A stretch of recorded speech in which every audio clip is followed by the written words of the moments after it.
ಭಾಷಾ ಬಾಂಧವ್ಯದ ವಿಶ್ವಕೋಶ, ಶಿಕ್ಷಣ ಸೇವೆ. ಓಂ ಶ್ರೀ ಗುರು ಬಸವಲಿಂಗಾಯ ನಮಃ. ಜಗದಗಲ ಮುಗಿಲಗಲ ಹಬ್ಬಿಕೊಂಡಿದೆ ಕೀರ್ತಿ, ಭಾಲ್ಕಿ ಹಿರೇಮಠ ಸಂಸ್ಥಾನ ಜನಮನದ ಸ್ಫೂರ್ತಿ.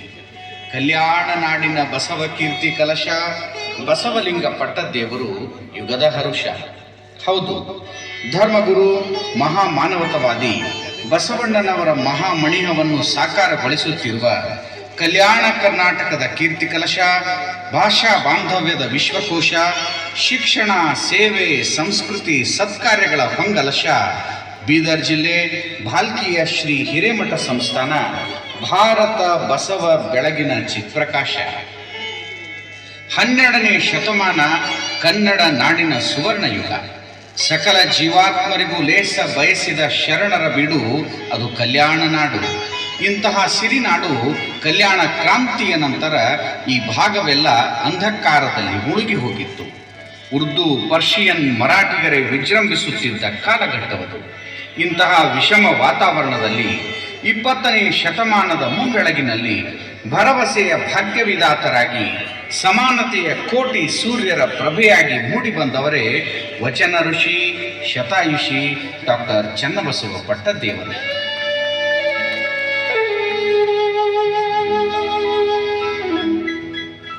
ನಿಜಾಮನ ಆಳ್ವಿಕೆಯ ಕಾಲದಲ್ಲಿ ಹೊರಗೆ ಉರ್ದು ಬೋರ್ಡ್ ಹಾಕಿ ಕನ್ನಡ ಕಲಿಸಿದ ಕಟ್ಟಾಳುಗಳಿವರು. ಅಷ್ಟೇ ಏಕೆ, ನೊಂದವರ ನಿರಾಶ್ರಿತರ ನಿಧಿಯಾದರು.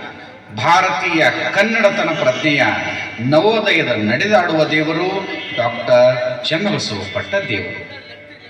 ಇಂತಹ ಯುಗ ಪುರುಷನ ಕರಕಮಲ ಸಂಜಾತರಾಗಿ, ಅರಿವಿನ ಕಿರಣರಾಗಿ, ಕಲ್ಯಾಣ ನಾಡಿನ ನಿಜ ಶರಣರಾಗಿ ಮೂಡಿ ಬಂದವರೇ ಅನುಭಾವದ ಲಿಂಗ, ಆಚಾರದ ಲಿಂಗ, ಜನಮನದ ಜಂಗಮಲಿಂಗರೇ ಪೂಜ್ಯಶ್ರೀ ಡಾಕ್ಟರ್ ಬಸವಲಿಂಗ ಪಟ್ಟದೇವರು.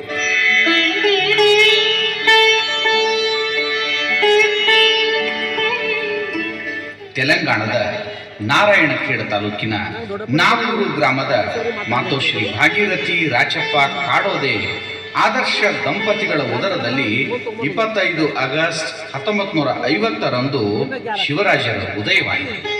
ಬಾಲ್ಯದಲ್ಲಿಯೇ ಭಕ್ತಿ ಬೆರೆತ ಶಿವತೇಜ ಈ ಶಿವರಾಜ ವಿದ್ಯೆಯನ್ನು ಅರಸಿ ಭಾಲ್ಕಿಯ ಹಿರೇಮಠಕ್ಕೆ ಆಗಮಿಸಿದರು. ಹಾನಗಲ್ಲ ಗುರುಕುಮಾರೇಶ್ವರರ ಉಚಿತ ಪ್ರಸಾದ ನಿಲಯದಲ್ಲಿ ವಿದ್ಯೆಯನ್ನು ಸಂಪಾದಿಸಿದರು.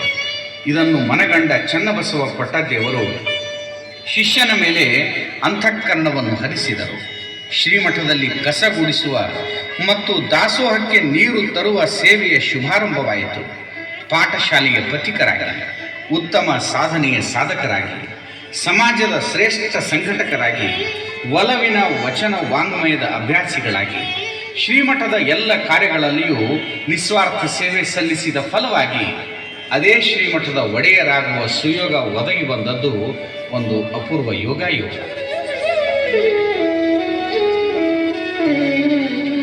ಸಾಕ್ರೆಟೀಸನಿಗೆ ಪ್ಲೇಟೋನಂತಹ, ಪರಮಹಂಸರಿಗೆ ವಿವೇಕಾನಂದನಂತಹ, ಹಾನಗಲ್ಲ ಗುರುಕುಮಾರ ಶಿವಯೋಗಿಗಳಿಗೆ ಪಂಚಾಕ್ಷರ ಗವಾಯಿಗಳಂತಹ ಶಿಷ್ಯರು ದೊರೆತಂತೆ ಡಾಕ್ಟರ್ ಚನ್ನಬಸವ ಪಟ್ಟದೇವರಿಗೆ ಬಸವಲಿಂಗ ಪಟ್ಟದೇವರು ವರಶಿಷ್ಯರಾಗಿ ದೊರೆತದ್ದು ಭಾಲ್ಕಿ ಹಿರೇಮಠದ ಭಾಗ್ಯವೇ ಬೆಳಗಿದಂತಾಯಿತು. 1985 ಜೂನ್ 3ರಂದು ದೇವರಿಗೆ ಸಮಾಜ ಸೇವಾ ದೀಕ್ಷೆ ನೀಡಿದರು. ಆದರ್ಶ ಗುರುವಿನ ಅಪೂರ್ವ ವಾರಸುದಾರರಾಗಿ ರಾತ್ರಿ ಹಗಲೆನ್ನದೆ ಶ್ರಮಿಸುತ್ತಾ ಸೇವೆಯ ಸೌಗಂಧವಾದರು.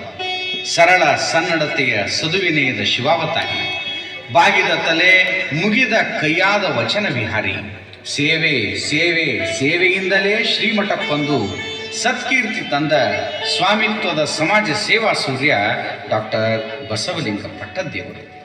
ಪೂಜ್ಯರ ಕಾಯಕದ ಕಲ್ಪಗಳು ನೂರಾರು, ಸೇವಾ ಸತ್ಪಥಗಳು ಸಾವಿರಾರು. ಅವುಗಳೆಲ್ಲ ಇಂದು 10 ಮಾರು ಹಬ್ಬಿವೆ, ಹೂ ಬಿಟ್ಟಿವೆ, ಸಾರ್ಥಕತೆಯ ಯಶಸ್ಸಿನ ಫಲ ಕೊಟ್ಟಿವೆ. ಅನಾಥ ಶಿಶುಗಳ ಸಂರಕ್ಷಣೆ, ಅಬಲಿಯರಿಗೆ ಆಶ್ರಯ, ಅಂಗವಿಕಲ ಮಹಿಳೆಯರಿಗೆ ಸಬಲೀಕರಣ, ಹಿರಿಯರಿಗೆ ಆತ್ಮೀಯ ಆಸರೆ, ವಿದ್ಯಾರ್ಥಿ ಪ್ರಸಾದ ನಿಲಯದ ಸ್ಥಾಪನೆ, ಸಾಮೂಹಿಕ ಕಲ್ಯಾಣ ಮಹೋತ್ಸವ, ಅಂತರ್ಜಾತಿ ವಿವಾಹ ಸಂಘಟನೆ, ದಲಿತೋದ್ಧಾರ, ಗೋ ಸಂರಕ್ಷಣೆ, ವ್ಯಸನ ನಿರ್ಮೂಲನ ಆಂದೋಲನ, ಪುಸ್ತಕ ರಚನೆ ಹಾಗೂ ಅನೇಕ ಮೌಲಿಕ ಪುಸ್ತಕಗಳ ಪ್ರಕಾಶನ, ಮರಾಠಿ, ಉರ್ದು, ಇಂಗ್ಲಿಷ್ ಭಾಷೆಗಳಿಗೆ ಮೌಲಿಕ ಶರಣ ಸಂಸ್ಕೃತಿಯ ಪುಸ್ತಕದ ಅನುವಾದ. ಹೈದರಾಬಾದ್ ಕರ್ನಾಟಕ ಎಂದರೆ ಹಿಂದುಳಿದ ಪ್ರದೇಶ ಎನ್ನುವ ಹಣೆಪಟ್ಟಿ ಹೊತ್ತ ನಾಡಿದು. ಇಂತಹ ನಾಡಿನಲ್ಲಿ ಶಿಕ್ಷಣದ ಬೀಜ ಬಿತ್ತಿದವರು ಡಾಕ್ಟರ್ ಬಸವಲಿಂಗ ಪಟ್ಟದ್ದೇವರು. 1992ರಲ್ಲಿ ಹಿರೇಮಠ ಸಂಸ್ಥಾನ ವಿದ್ಯಾಪೀಠ ನಿರ್ಮಿಸಿ ಕರ್ಡಿಯಾಳದಲ್ಲಿ ಚನ್ನಬಸವೇಶ್ವರ ಗುರುಕುಲ ಆರಂಭಿಸಿದರು. ಅಂದು ಸರಿಸುಮಾರು 40 ಮಕ್ಕಳಿಂದ ಆರಂಭವಾದ ಶೈಕ್ಷಣಿಕ ಸೇವೆ ಇಂದು 20,000 ವಿದ್ಯಾರ್ಥಿಗಳ ಕಲ್ಯಾಣ ಕರ್ನಾಟಕದ ಬೃಹತ್ ವಿದ್ಯಾಕಾಶಿಯಾಗಿ ಕಂಗೊಳಿಸುತ್ತಿದೆ. ಶಿಸ್ತು, ಸ್ವಚ್ಛತೆ, ಗುಣಮಟ್ಟದ ಶಿಕ್ಷಣದ ದೂರದೃಷ್ಟಿ ನೀಡುತ್ತಿರುವುದರಿಂದ IAS, IPSನಂತಹ ಉನ್ನತ ಹುದ್ದೆಗಳಿಗೆ ಇಲ್ಲಿಯ ಮಕ್ಕಳು ಆಯ್ಕೆಯಾಗಿದ್ದಾರೆ. ಇದು ಬಸವಲಿಂಗರು ಹಚ್ಚಿದ ಜ್ಞಾನಾರ್ಜನೆಯ ದಿವ್ಯ ಬೆಳಕು. ವಿಶ್ವದ ಪ್ರಥಮ ಸಂಸತ್ತು ಅದು ಬಸವ ಕಲ್ಯಾಣದ ಅನುಭವ ಮಂಟಪ. ಇದು ಅಜೀರ್ಣಗೊಂಡಿದ್ದನ್ನು ಅರಿತ ಬಸವಲಿಂಗ ಪಟ್ಟದ್ದೇವರು ಅನುಭವ ಮಂಟಪದ ಅಧ್ಯಕ್ಷರಾಗಿ ಅದರ ಅಭ್ಯುದಯಕ್ಕಾಗಿ ಅಹರ್ನಿಶ ಶ್ರಮಿಸಿದರು. ಸುಸಜ್ಜಿತವಾದ ಆಧುನಿಕ ಅನುಭವ ಮಂಟಪವನ್ನು ನಿರ್ಮಿಸಿ ಮುಂಬೆಳೆಸಿದರು. ಅನುಭವ ಮಂಟಪದ ಉತ್ಸವದ ಮೂಲಕ ವಚನ ಕಮ್ಮಟ ಶಿಬಿರ ಹಾಗೂ ದಾಸೋಹದ ಕೈಂಕರ್ಯ, ಪುಸ್ತಕಗಳ ಪ್ರಕಾಶನ, ಸಾಧಕರ ನಿರ್ಮಾಣದಂತಹ ಮೌಲಿಕ ಕಾರ್ಯಗಳನ್ನು ಈ ಮೂಲಕ ಮಾಡುತ್ತಲೇ ಇದ್ದಾರೆ. ಶರಣ ಸಂಸ್ಕೃತಿ ಪ್ರಸಾರಕ್ಕಾಗಿ ಶ್ರಮಿಸುತ್ತಿದ್ದಾರೆ.